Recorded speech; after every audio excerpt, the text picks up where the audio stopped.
My name is Neil Jock. I'm a research fellow here at the Institute for International Studies, and I co-host this series with my colleague in the Department of History, Daniel Sargent. Welcome to the 2017 Brand New World of U.S. Foreign Policy, both at Berkeley and in Washington. And I'm glad you could all attend and find this new location. Just by way of advertisement, let me note that we have a series this spring semester that includes 3 other speakers, so I'll just draw your attention. In addition to our guest today, Dr. Eugene Roomer, we're also going to have Vice Admiral Robert Thomas coming to speak on alliances in the Indo-Pacific on Tuesday, March 7. He'll be giving a public lecture as well while he's visiting. I would add that he's a Cal graduate, so we should all welcome him with open arms. In addition to Admiral Thomas, we have Dr. Fred Loggeval, who will be speaking here on April 12th on applied history and the uses and misuses of the past. Loggeval also wrote a superb book on Vietnam called Embers of War that I recommend highly. And then a postponed speaker, Elliot Abrams, who was going to be speaking here in February, had to cancel. He will be coming back on April 20th, speaking on Arab Spring and Arab Winter, should the U.S. support democracy in the Middle East. So again, welcome you, encourage you to attend those as well. It's a pleasure now to introduce and welcome an old friend and an old colleague from our days together at the National Intelligence Council. Gene Roomer is currently the Senior Associate and the Director of Carnegie's Russian and Eurasia Program. Prior to joining Carnegie, he was, as I said, the National Intelligence Officer for Russia and Eurasia at the National Intelligence Council. This was from 2010 to 2014. In that role, he had lead responsibilities for the intelligence community's analytic efforts and served as the senior intelligence advisor to the policy community. So questions afterwards about the intel role in the new administration, I'm sure he would be able to clarify a good deal since he's from Washington. Prior to coming to the NIC from 2000 to 2010, he was a senior fellow research director and interim director at the Institute for National Strategic Studies, U.S. Defense Department think tank. He also served on the National Security Council and at the Department of State as well. During his career, Gene has held research appointments at the RAND Corporation in Santa Monica, including, after being in Santa Monica, 3 years as RAND's representative in Moscow.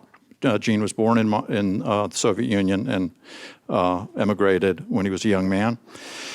He's also been at the International Institute for Strategic Studies in London and the Washington Institute for Near East Policy. He's taught at Georgetown University and the George Washington University.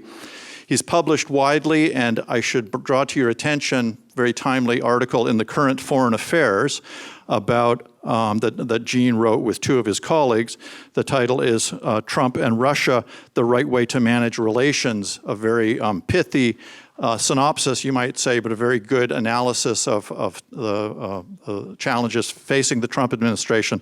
So I recommend that to your attention, and there's a longer piece on the same subject at the McCarthy webpage.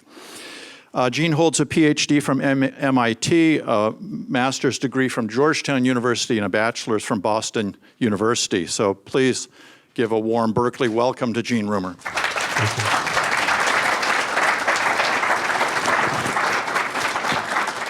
Thank you.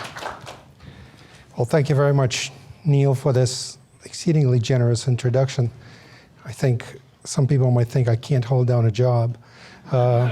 I'm delighted to be here, and it really is a pleasure and a privilege to speak to you today, tonight, this afternoon, on a topic that, against, I think, the intelligence community's expectations for many years, is suddenly quite relevant to our foreign policy. I think that also tells you how much the intelligence community, myself included in the past, really can predict the course of events. And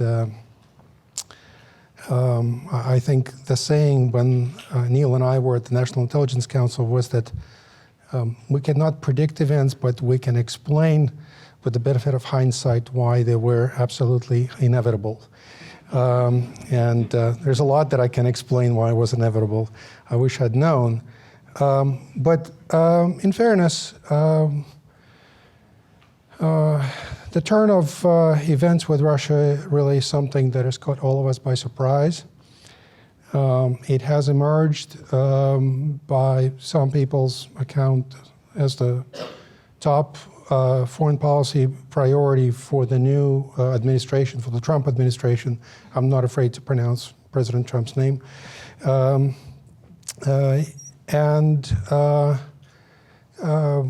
wonders, what really justifies such importance, other than the problems we've had with Russia in the past several months. I think if we rewind the tape to 2012, I think you remember that then candidate Governor Romney was ridiculed widely for suggesting that Russia was the #1 geopolitical challenger to the United States. It seemed so off the charts, really, at the time. Yet, I think many people in Washington and beyond would agree that Russia has emerged as a very serious problem for U.S. foreign policy. You might say that timing is everything, but I think there's more to it than just a mere coincidence and the timing. I do believe that Governor Romney was wrong then in identifying Russia as the #1 geopolitical challenger to the United States. But this is not to say that we're not facing a serious challenge in dealing with Russia for the next 4, possibly 8 years, and possibly beyond. The Russian challenge is very serious, and it will be with us for a long time, I think, for the remainder of my professional life. Let me say a few words, perhaps, in defense of the Trump administration and its desire to have a positive, productive relationship with Russia. In pursuing, at least in its declaratory statements, rhetoric, a better relationship with Russia and with President Putin, President Trump is neither unique nor the first in seeking to establish a productive, sustainable, long-term relationship with the Russian Federation and with Putin personally. And I should say that given the structure of Russian domestic politics, if you want to have good relations with Russia, you really do need to have good relations with Putin. If we go back in time to the beginning of U.S.-Russian relations in 1991, when the Soviet Union broke up, and look at the record of the past 25 years really, we can see that every administration, including the administration of President George H.W. Bush, tried to have productive, sustainable, partner-like, good relations with the Russian Federation. And if you look at the record, and we'll go over it briefly, and a lot of this is reviewed in more detail in the report that my colleagues and I at Carnegie wrote, and it's posted on the Carnegie website. And it's actually an example of how you can milk the same piece of research in many different ways. We got a report, we got a short report, and we got a foreign affairs article out of it. But if you look at the record, let's say, of the administration of George H.W. Bush, he wanted to have a productive, sustainable partnership with the administration of then President of the Soviet Union, Mikhail Gorbachev. And that was a very worthy goal. You remember the phrase, perhaps, of New World Order came into being, especially in the wake of the first Gulf War. We thought that the two superpowers that for nearly half a century had been in each other's throats could put aside their differences and work together to produce a better international environment, more peaceful, better economic development, and so on. Of course, those hopes were dashed by the implosion of the Soviet Union, the breakup of the USSR, and the emergence in its place of 15 republics, independent states. That was the first experience. Then the administration of President Bill Clinton came in 1993 and was determined to establish a partnership with Russia, a partnership for reform. By that time, it was clear that Russia was undergoing a very traumatic, very difficult domestic political and economic changes, a succession of crises. I happened to live there during that time from 93 to 96, and really you just didn't know what to expect from one day to another at times. And the partnership began with a summit in Vancouver, British Columbia, with a very warm sort of embrace of each other by President Clinton and President Boris Yeltsin. Remember the phrase, the Bill-Boris partnership. And it really was a genuine, I believe, on both sides, partnership for reform. And then if you rewind the tape, or fast forward the tape to the late 1990s, very quickly you see that that partnership didn't really last. That the reform, domestic, economic, and political reform, stumbled, sputtered, proceeded at best in fits and spurts inside Russia, and that both sides grew increasingly disappointed with each other. The United States, Washington, was disappointed with Russia because of the lack of consistency in domestic reforms, with the way Russia prosecuted the war in the breakaway Chechnya, with a great deal of excessive force and lack of regard for human rights of the Chechen population. And Russia, of course, was becoming increasingly frustrated with what it perceived as U.S. interference in its domestic affairs, U.S. unilateralism, U.S. unilateral, as they saw it, campaign in the Balkans, and the expansion of NATO, which became a recurrent theme in years that followed.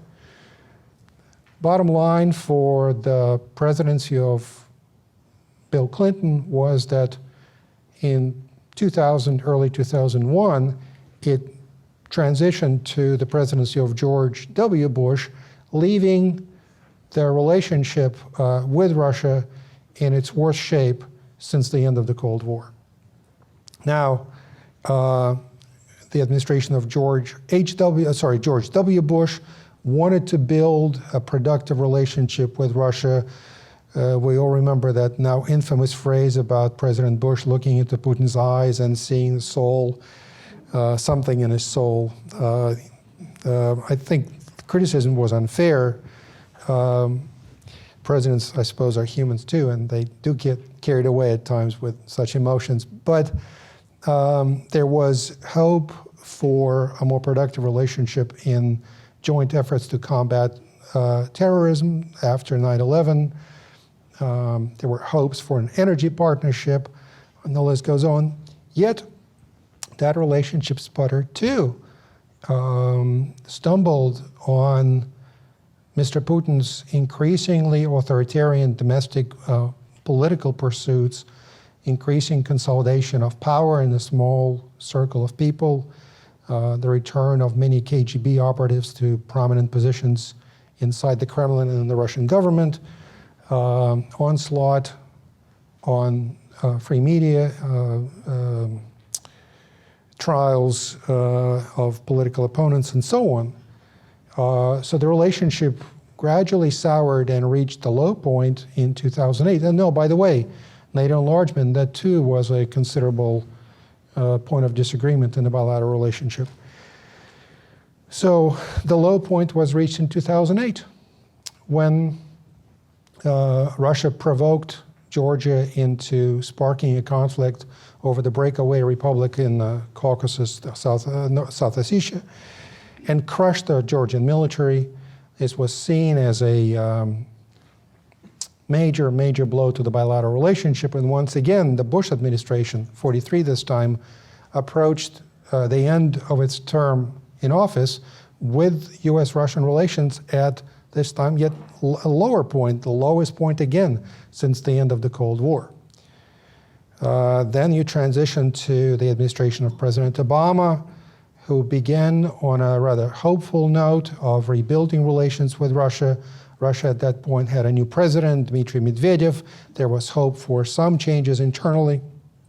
And the two young presidents, both lawyers, sort of struck a personal relationship that seemed to be promising a great deal in terms of delivering on US priorities, such as Russian support for sanctions on Iran, and support for Russian priorities, such as domestic modernization. And then, again, you can fast forward to not even the end of the Obama administration, but 2012, 2013, when Putin replaced Medvedev in the Kremlin as president. Now, with the benefit of hindsight, we know that Putin was really the real president, despite him being only the prime minister. He was the real power in the Kremlin.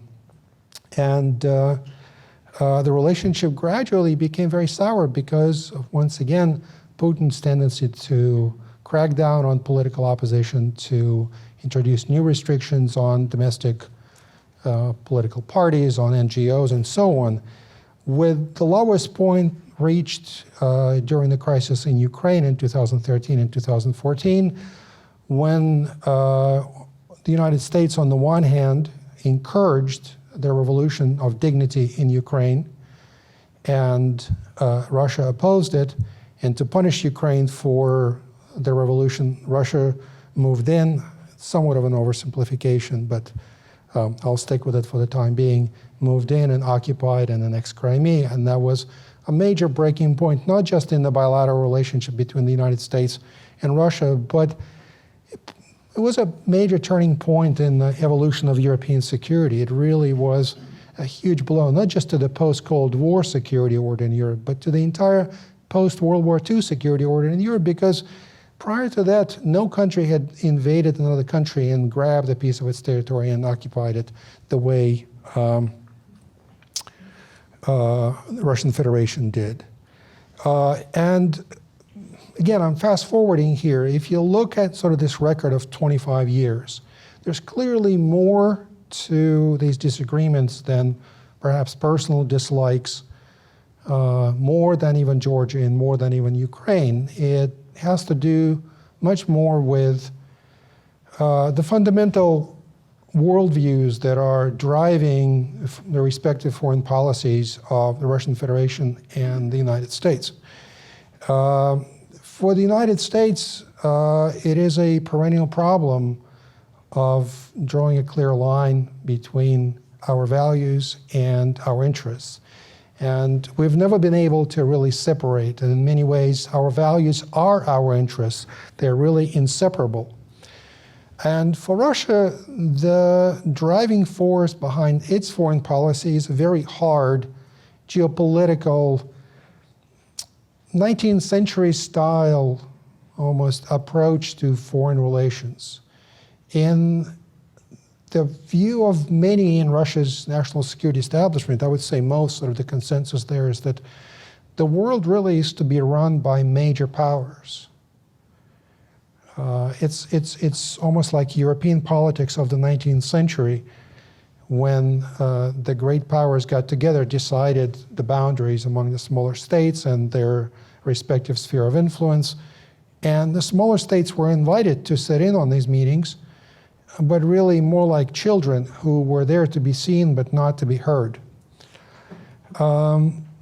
For Russia, perhaps as a function of its history, that's a separate conversation for historians, having a security belt around the periphery of the Russian Federation is an essential precondition for Russian elites to feel secure. So, for example, the notion that Ukraine might not be fully in Russia's camp, that Ukraine might be pursuing a domestic and foreign policy intended to get closer to the European Union, and we can put aside the idea of Ukraine really getting into the EU or NATO anytime in the foreseeable future. But for the Russian elites, that's unacceptable. They see their security, the well-being of their state and security of their political regime as being vulnerable with Ukraine pursuing a course that is not really fully controlled from Moscow. But for the United States, that means that Russia claims a sphere of influence, or as President Medvedev put in the wake of the war in Georgia in 2008, a sphere of privileged interests. And we just, maybe we recognized spheres of influence in the past, but we refuse to recognize them now. In fact, our foreign policy, since the end of the Cold War especially, has resisted this notion of spheres of influence, and one administration after another pursued this vision with our European allies and partners of Europe whole, free, at peace with itself and its neighbors. And it's something that really is averse to the idea of spheres of influence and major powers' domination of their smaller neighbors. And, you know, some might say, well, what threat does a battalion of NATO troops deployed in Latvia or Lithuania or Estonia within perhaps 100 miles from St. Petersburg pose to the security of the Russian Federation, a country that is many, many times bigger than the three tiny neighbors combined? But I would argue that it's not so much the battalions, the tanks that are being pre-deployed and the helicopters that may be pre-positioned there. It's more the existence of NATO and the EU at Russia's doorstep as carriers of ideas that are really alien and seen as hostile by the political leadership of the Russian Federation. Because both the European Union and NATO are based on this idea of shared values. And those values are inimical to the ruling regime in Russia. So clearly there's something very critical to both us and Russia that cannot be reconciled as we pursue this bilateral relationship going forward during the time of President Trump in office or his successors. It is a major difference, and no grand bargain over Crimea, for example, will resolve this, short of us giving up, as I see it, on our fundamental principles, the underlying principles of our foreign policy, and accepting those of Russia's, or the other way around for the Russian leadership accepting our approach to foreign policy. Short of that, I don't see really common ground for reaching a sustainable, mutually productive, long-term relationship. So this relationship is very likely to remain competitive and probably adversarial. And we're seeing plenty of manifestations of it already in Europe, in the Middle East, and key among these developments of the past several years is that the administration of President Putin, the Kremlin, feels that it serves its domestic political interests and its standing in the international arena to assert itself at the expense of the United States. Clearly, Russia is a much smaller presence with a much smaller footprint on the world stage than the United States. There is a great deal of nostalgia for the days of the Soviet Union, when the Soviet Union was seen as a superpower that was equal to the United States, certainly no less powerful with global reach. Those days are gone. We'll turn to this momentarily, but it really helps the Kremlin to assert itself on the world stage as perhaps the only power that is capable of standing up to the United States, of challenging the United States and asserting Russia's place in the world by this opposition. Clearly, Russia is a major power, but when we think about it, we should not be thinking that we're dealing here with yet another Soviet Union. To quote former Supreme Commander of NATO, General Breedlove, Russia is not 10 feet tall. He said Russia is perhaps 7 feet tall. I'm not convinced. If you look at sort of the basic statistics of what Russia is these days, it still has that much described and very real demographic crisis with the population projected to decline for quite some time. Depending on which forecast you listen to, by 2050 it could be 110 million, down from 142 million today. It still has a largely unreformed economy that is exceedingly heavily dependent on its oil and gas. It's not quite a gas station with nuclear weapons, as I think Senator McCain has described it recently. But just in recent years, much more than US and EU sanctions, the Russian economy took a huge hit from the drop in the price of oil. And even beyond oil, it is essentially an economy that is driven by its extractive industry. So it boomed in the early 2000s because, well, the commodities markets boomed because China was building like crazy, because Russia could sell anything to anybody and make a lot of money. The former Kremlin chief of staff described it as a wall of money coming into Russia.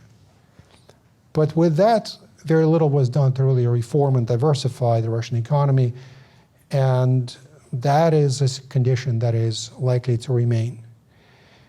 Its defense budget is very hard to calculate, but let's just say our defense budget is about $600 billion. Roughly speaking, Russian defense budget is $100 billion. We all get excited when the Russian aircraft carrier appears in the English Channel, but don't forget that it's the only aircraft carrier that Russia has. It does not really have a major presence on the high seas. It has a military whose authorized strength is about 1 million people, and it is having trouble recruiting enough able-bodied young men to fill out that structure. This is not to say that Russia is weak, of course. It has a number of geographic advantages in dealing with Europe, in dealing with the Middle East. When President Obama said, well, it's just a regional power, well, think about the region, you know. It's a very important region. It's a vast region. It has a number of what we've come to call as hybrid capabilities. Well-trained, well-equipped special forces. It has very well-developed cyber capabilities. It has the financial resources it can deploy. And I would single out especially two things. One, it has a streamlined decision-making process with perhaps the decider being one person, or certainly the ultimate decider being that one person. So there's no Congress or the Senate to debate the War Powers Resolution. There is no lengthy interagency process. It can all be done pretty quickly, of course. That could also lead to disasters. But so far, they've been pretty lucky, and they've been pretty judicious in their application of force. We saw that in Syria. They deployed to Syria on a limited scale.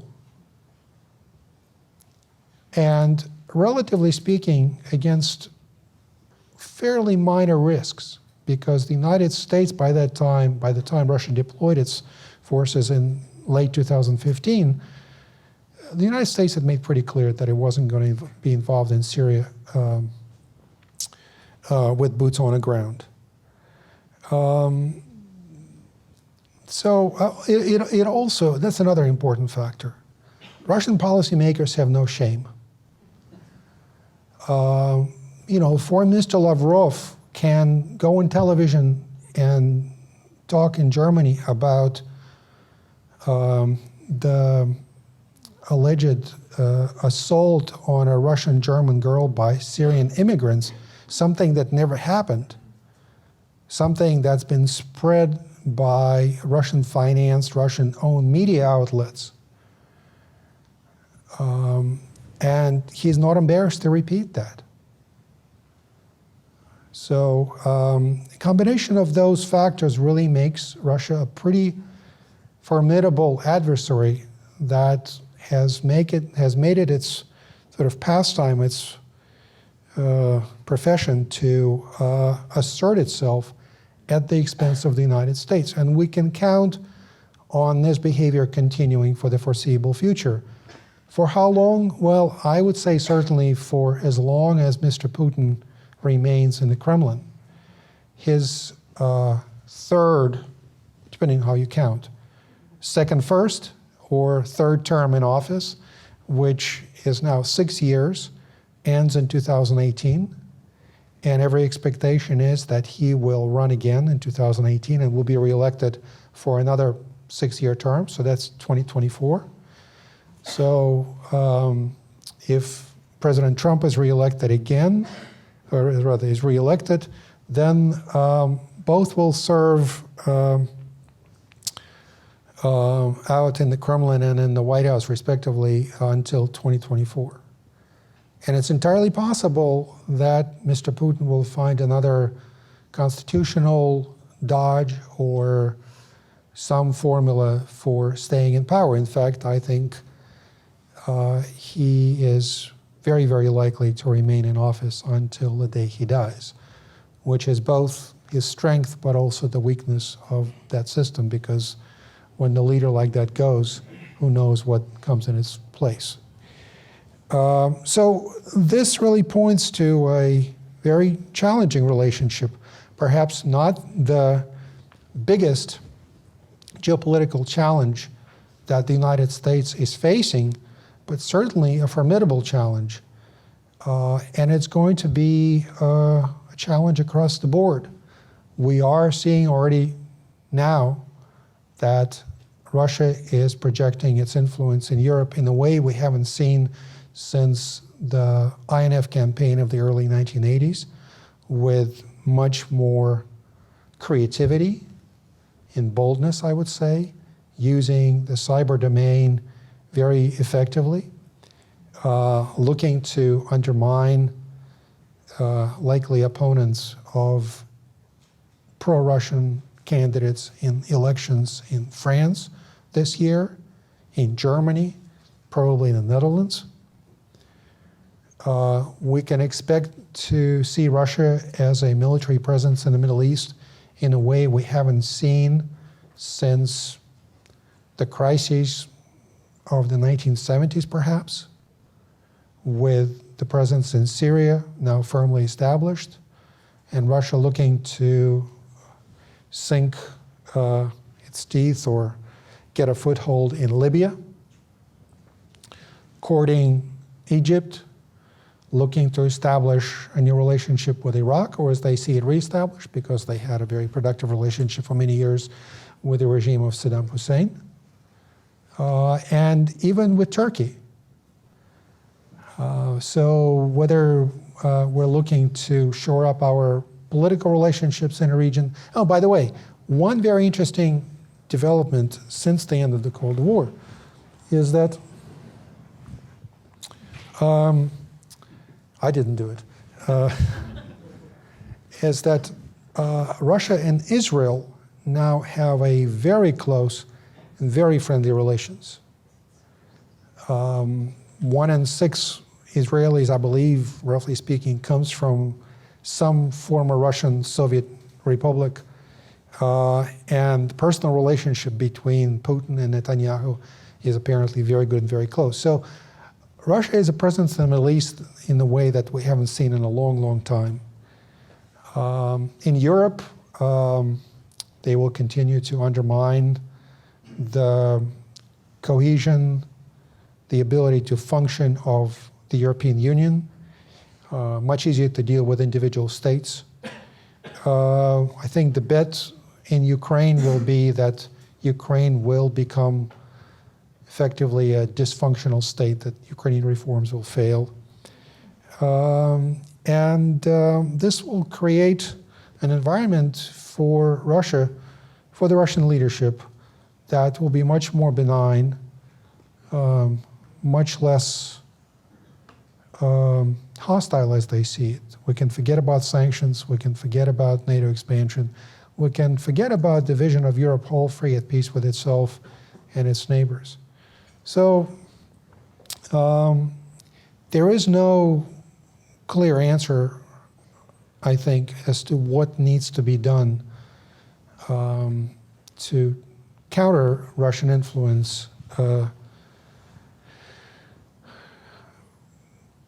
lot of what we see happening in Europe is basically Russia taking advantage of the weaknesses of a number of European states. So it's the same old, same recipe for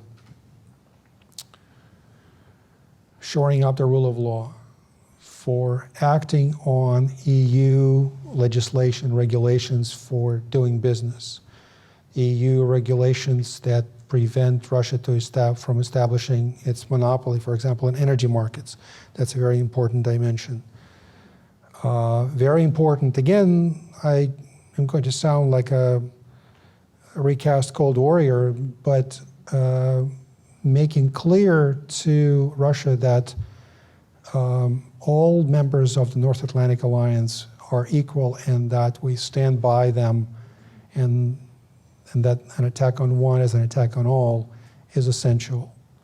And for that, maintaining our troops, even if it's 100 and other allies' troops, even if it's 100 miles from St. Petersburg, is essential. And I do believe, by the way, the Russians take NATO security guarantee very seriously. They're not looking to invade the Baltics. They're looking to undermine their confidence in the alliance. So our presence there is just as important as the presence of Allied troops in West Berlin was throughout the Cold War. It's more symbolic, it's a tripwire, but with that, they will have to take measures to improve their relations with their own Russian ethnic minorities, to do a lot of things that they have yet to do in terms of making their societies fully integrated. I think we should also be watchful and not consign other neighbors of Russia in the Caucasus, in Central Asia, to the sphere of influence of Russia. We need to maintain relations with them. In the past, we have pursued democracy promotion there as an important element of our policy.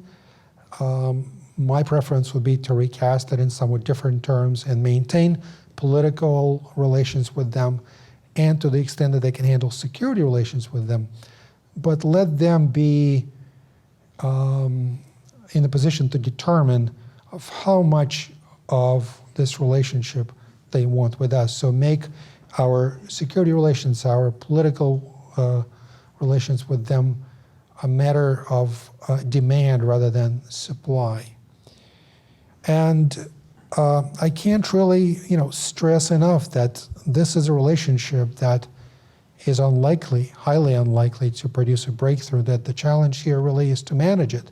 And it is at a rather precarious stage, because these days we're 10 meters away from an accident when a Russian fighter plane approaches our aircraft over the Black Sea, over the Baltic, or buzzes one of our ships. So we're relying on piloting skills of a Russian pilot, or one of our commanders to maintain cool, to keep cool in very tense circumstances. So I think with that, I should probably stop, and I look forward to your questions.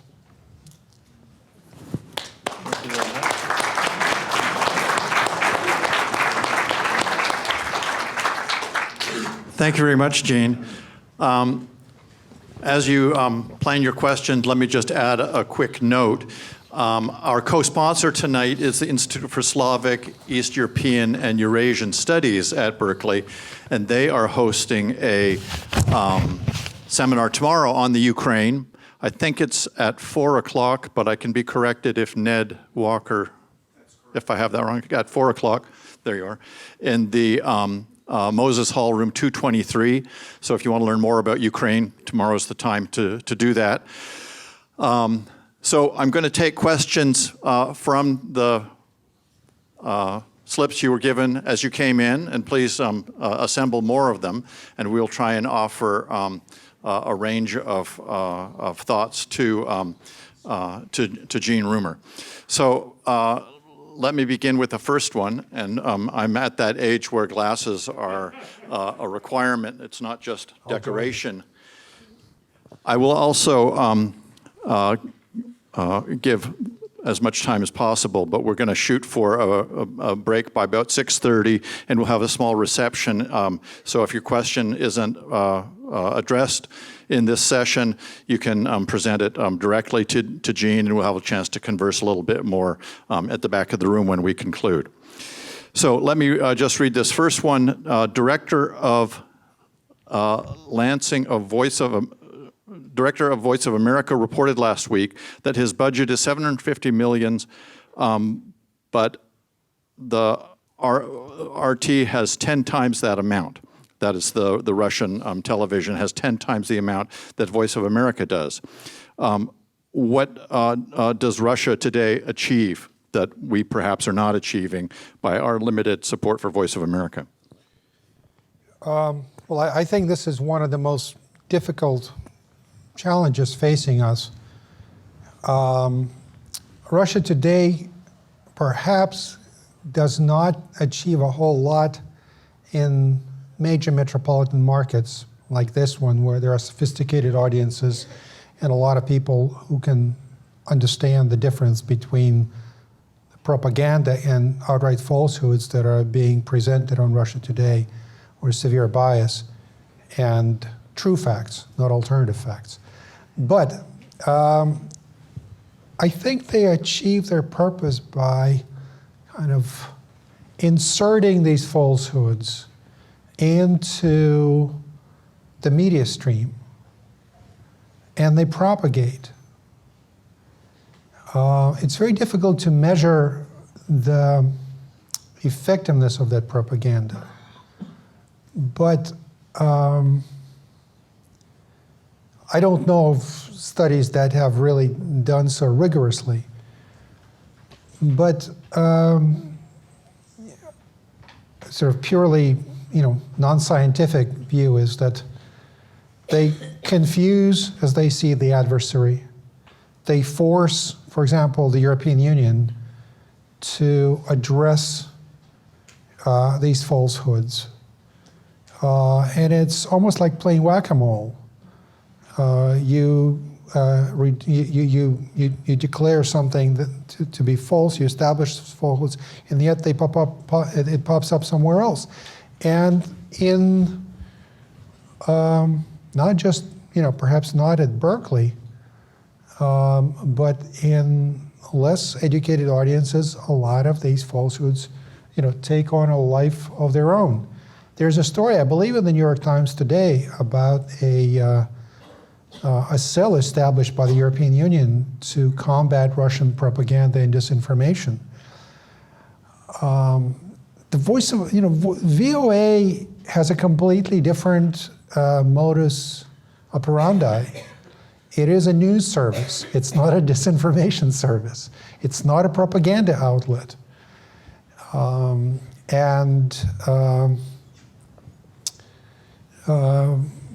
The challenge today is that Russia still I mean, if we're talking about the VOA trying to reach inside Russia, it's an interesting phenomenon. Even though it's become a much more constrained media space, it still is relatively open.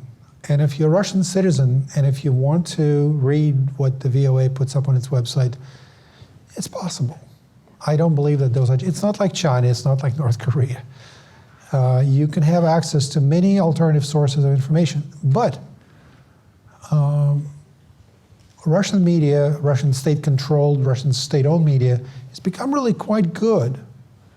And it's become an important tool for their propaganda beyond Russia, along with some very skillfully produced entertainment programs.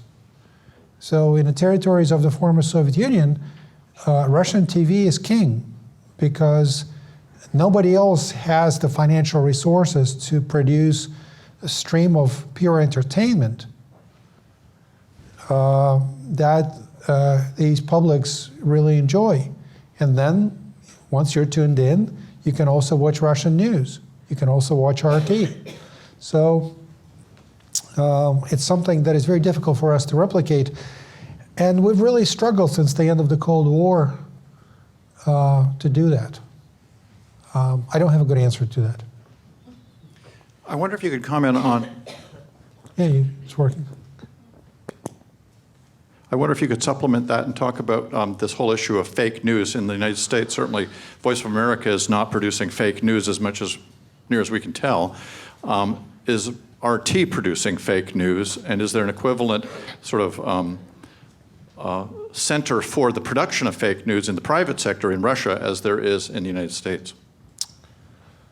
Well, I don't watch RT really. So on the few times, usually I watch it when I'm overseas somewhere and it's on my hotel TV lineup. And sometimes it's outright falsehoods. Sometimes it's gross misrepresentation where there is a kernel of truth, but it's so twisted and misrepresented that it's very difficult to recognize. Sometimes it's extremely biased commentary.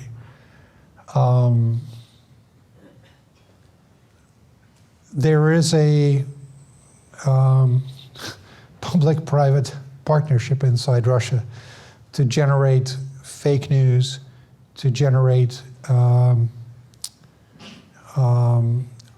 a stream of counter-propaganda.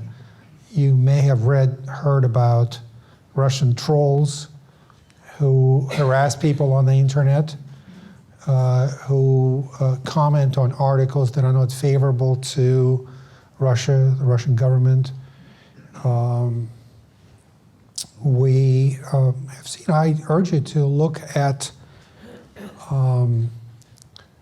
the intelligence community report about Russian attempts to influence our elections. It's not only about sort of the cyber break-ins, but it's also about the stream of disinformation that Russian quasi-private entities have produced. So it's very difficult to draw a line between public and private in this instance. A lot of it, pretty much all of it, I think, is in one way or another state-directed, state-controlled. Thank you very much. There are some questions about regional issues. Can you comment on the role Iran plays in Russian foreign policy and also as a factor in U.S.-Russian relations as we move forward? Yeah. Well, I think it's a, it would be incorrect to describe Iran as a client state of Russia.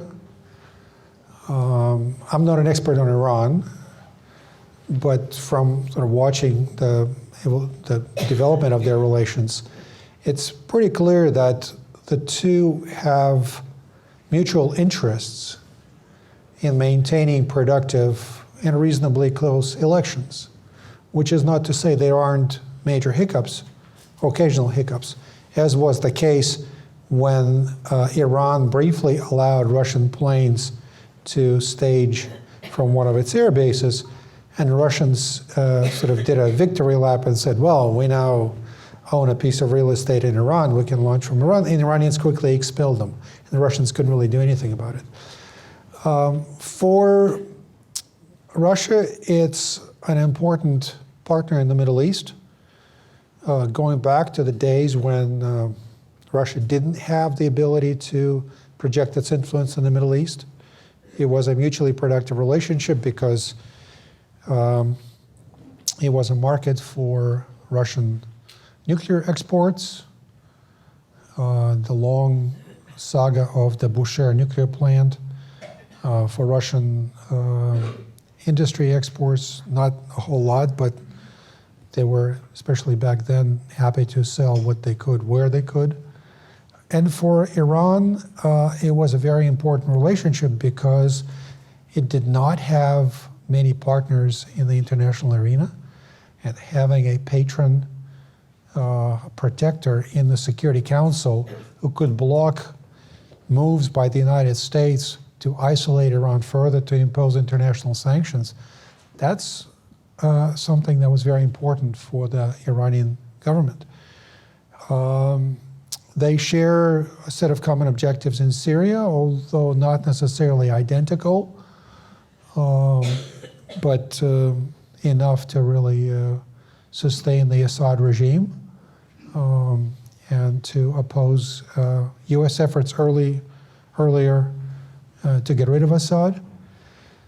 So it's a mutually productive, I would say, relationship of convenience, perhaps more than just mere convenience. There is a real strategic sense to it because that they need each other. On either side of Iran, there are questions first about how you see the U.S.-Russia relationship developing with respect to India and Pakistan, but that's focused on the resolution or the continuing conflict in Afghanistan. Then on the other side of Iran, a question, is the U.S. challenged in the Middle East? And you touched on that, but I think this was prompted by your comment about the close relationship you described between Netanyahu and Putin. And can you talk a little bit more about that side of the Middle East issue? To what extent, and again, perhaps is the U.S. policy with Israel challenged by a more perhaps realpolitik vision that Netanyahu and Putin might share? I have to confess that the nature of the Russian-Israeli relationship is very non-transparent to us. I can only explain it as, both sides deciding that they need each other. Why do they need each other? Well, for Israel, a small country surrounded by not necessarily friendly states, having a productive partner-like relationship with Russia is very important because they see Russia as a major presence, even if it's diminished from the Soviet days. Again, the seat at the Security Council is nothing to sneeze at. There are, of course, personal ties. Interestingly enough, Russia and Israel don't have visa requirements. You can just travel freely between the two. It's a transactional relationship along with this understanding of, sort of strategic underlying necessity to be friends. There are unconfirmed reports, for example, that the Israelis can negotiate with Russians about not selling certain weapon systems to Iran, in particular the S-300 sale. Conversations that are conducted personally by the two leaders. It's unconfirmed. It's on the level of speculation, but I find that to be quite plausible. By the same token, Russia can apply pressure to to Israel, and convince Israel not to, for example, sell certain weapon systems to Georgia. Again, it's unconfirmed, but there's plenty of speculation about that. I think both leaders view the world in sort of, it's in very realpolitik way. There's no better way to describe that I can think of. Non-sentimental. There's a certain amount of admiration, I think, among Russian elites for the Israeli capabilities, military capabilities, ability to assert Israeli interest in the Middle East. This does not, in my view, threaten U.S.-Israeli relations. That's in a category by itself. But most of all, I think the Russians view Israel as a power in the Middle East, economic powerhouse, militarily very capable, and in terms of personal connections, as I said, I think 1 in 6 Israelis is from the former Soviet Union. Russians love to go to Israel. Warm beaches, good food, good service, relatively inexpensive, short flight from many major Russian cities. What's there not to like? So, but frankly, I'd like to know more about that relationship, which is non-transparent to us. And on the other side, the Afghanistan future? Afghanistan future, it's become very murky, murky is the word that keeps popping up. Very difficult to understand what the Russians are up to. My personal, there have been reports of their contacts with the Taliban. The only way I can explain it is that they are increasingly of a view that the efforts of the coalition to stabilize Afghanistan under the government of Ashraf Ghani are not going to produce the desired effect, that the Taliban is one of the parties, even though they've been declared a terrorist organization by the Russian Supreme Court, so what? It's a sort of a powerful presence in Afghan politics, and they need to maintain that relationship, at least have some connections to it as a hedge against what might happen in the future. That's the only way I can explain it. I mean, they're apparently making overtures to the Pakistanis. So they're being quite dynamic in that sense, omnivorous, with very few scruples or ideological reservations when it comes to building these relationships. One last regionally oriented question, and moving further east. In your view, is the establishment of the Trump administration an opportunity, and its relationship and how it approaches Russia, is that seen in China as more opportunity or threat, understanding that that can be, two sides of the same coin? But are there relations between Russia and China that can be expanded, or will they contract as a consequence of Trump's approach and favoritism toward Russia? Now, I'm sure you've heard or read that one of the purported rationales for President Trump's desire to have good relations with Russia has a sort of geopolitical angle to it, and has to do with his desire to split Russia from China and thus gain leverage against China. I'm not a China scholar. I've been to China once. That's about the extent of it. It seems to me that Chinese leadership would have to be consumed by paranoia to really fear an alliance between Russia and the United States against China. I've had a number of conversations with Chinese diplomats. They do come around Carnegie every now and then, and when I was in China as well, and over the years, they have a pretty skeptical view of Russia and its capabilities. In fact, some say, when you mention the word partnership, let alone alliance between Russia and China, they're very quick to jump and say, This is not an alliance. This is not a partnership.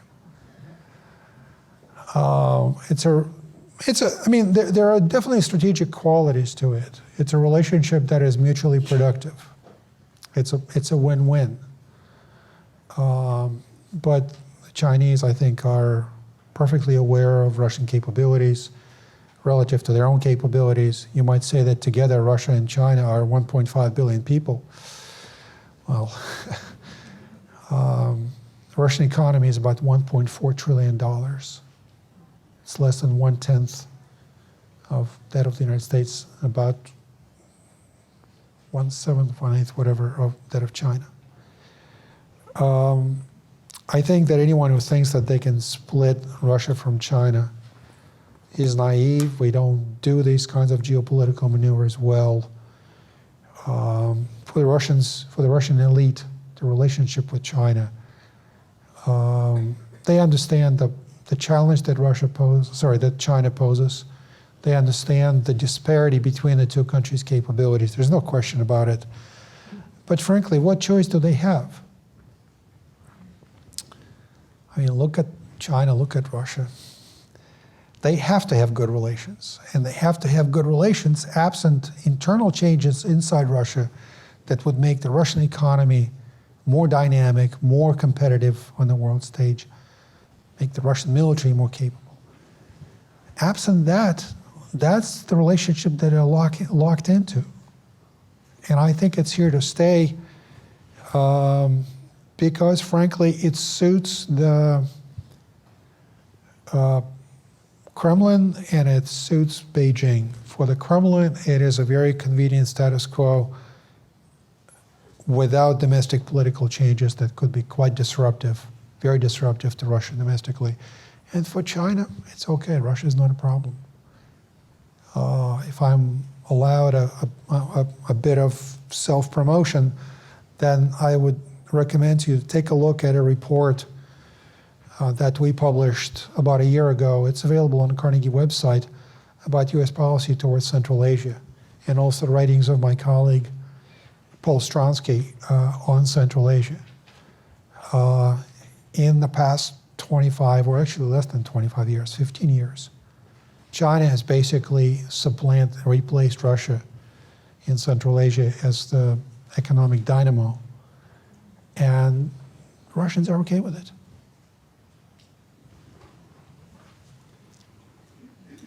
Another question. At the recently completed security conference in Europe, Vice President Pence said that tried to provide reassurance to our allies about U.S. support.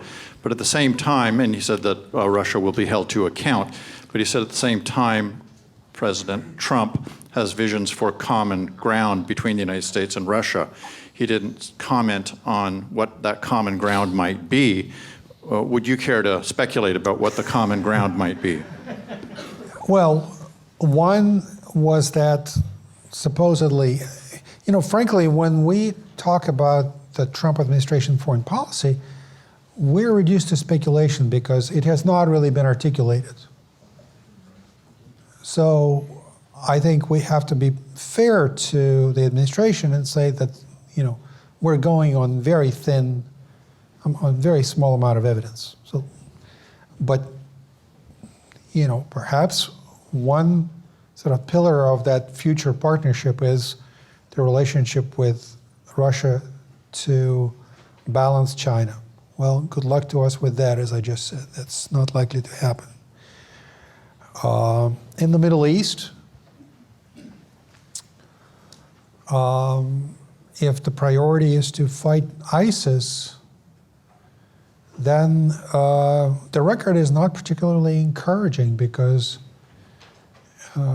Russia doesn't seem to be too worked up about ISIS. Russian goals in the Middle East, Russian goals in Syria have to do primarily with the expansion, projection of Russian presence, Russian influence there, rather than combating violent extremism, Islamic or otherwise. The Russian approaches to the war on terror, global war on terror, are really not global.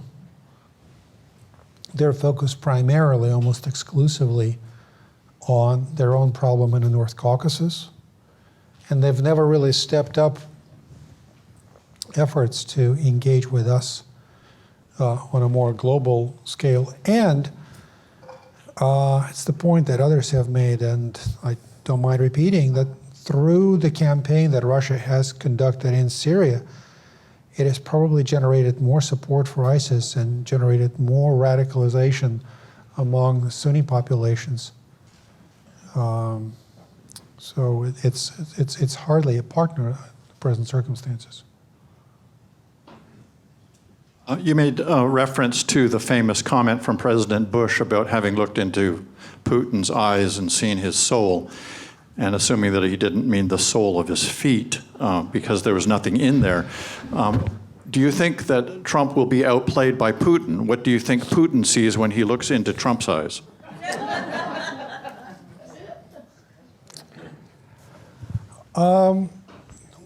Well, once again, I have to say that we're proceeding on pretty thin evidence.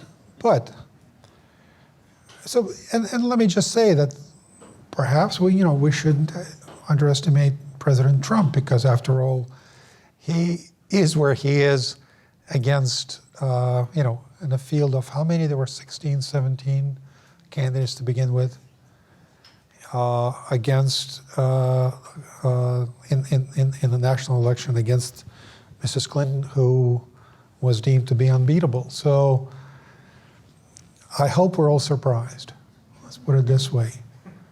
But look at Mr. Putin. He has been in power for 17 years.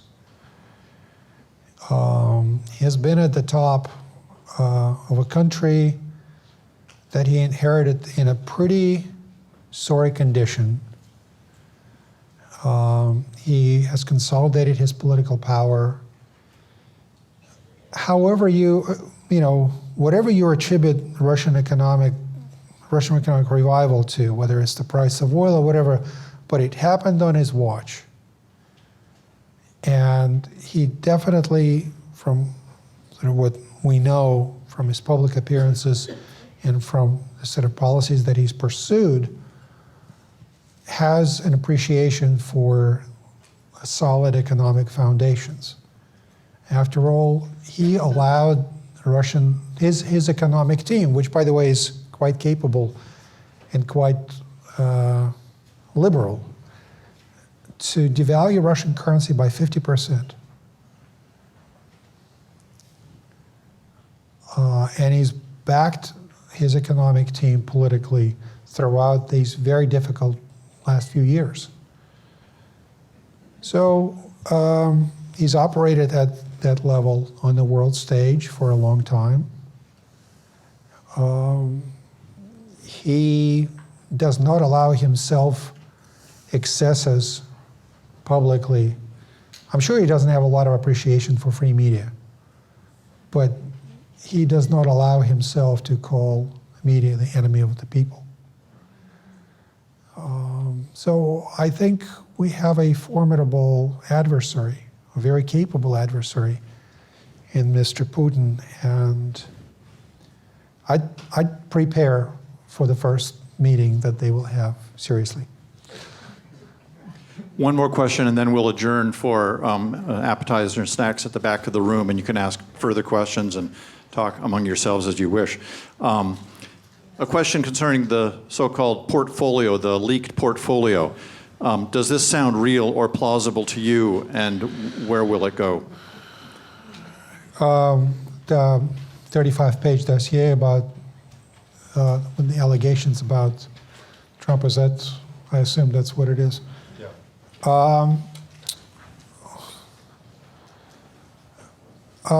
Well, I think, and Neil, this goes back to sort of what we had to deal when we were at the National Intelligence Council.